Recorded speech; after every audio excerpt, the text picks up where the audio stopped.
নমস্কার, আপনারা দেখছেন সময় কলকাতা সময় নিউজ নিয়ে আমি পৃথা রয়েছি আপনাদের সঙ্গে।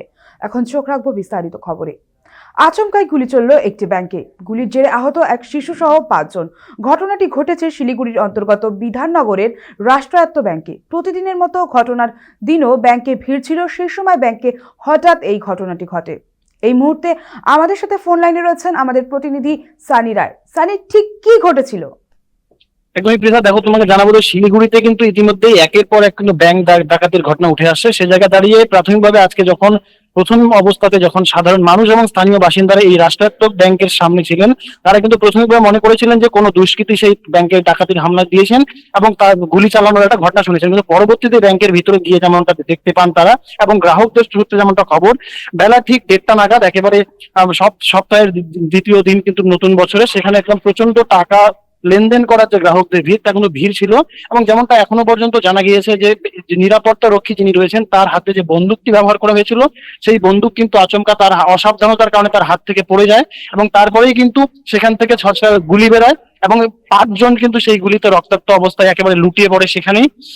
যদিও প্রাথমিকভাবে তাদেরকে স্থানীয় একটি হাসপাতালে নিয়ে যাওয়া হয় চিকিৎসার জন্য এবং পরবর্তীতে গুরুতর অবস্থা হওয়ার কারণে তাদেরকে শিলিগুড়ি মেডিকেল কলেজ নিয়ে যাওয়া হয়। এখনো পর্যন্ত মেডিকেল কলেজ সূত্রে যেমনটা খবর যে তাদের মধ্যে একজন শিশু এবং 2 জন মহিলা ও 2 জন পুরুষ, অর্থাৎ এই 5 জনই বর্তমানে সুস্থ অবস্থাতে রয়েছে। তবে গোটা ঘটনার তদন্তে কিন্তু বিধাননগর থানার পুলিশ, ঘটনার জানাজানি হতেই কিন্তু বিধাননগর থানার পুলিশের বিভিন্ন আধিকারিকরা সেখানে পৌঁছায়। এবং তোমাকে জানাবো, নকশালবাড়ি যে এসডিপিও সত্যজিৎ রায় রয়েছেন তিনি ইতিমধ্যেই গোটা ঘটনার তদন্ত শুরু করেছেন।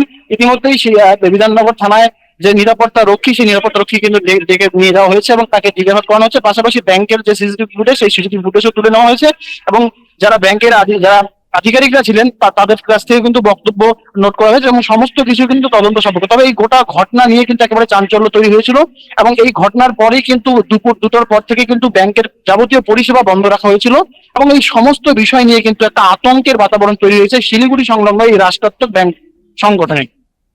ধন্যবাদ সানি আমাদের সঙ্গে থাকার জন্য। আমরা যেমনটা জানলাম যে ঠিক সেই সময় ব্যাংকে দায়িত্বে থাকা নিরাপত্তা রক্ষীর বন্দুকটি নিচে পড়ে যায় এবং হঠাৎই ওই বন্দুক থেকে গুলি বের হয়।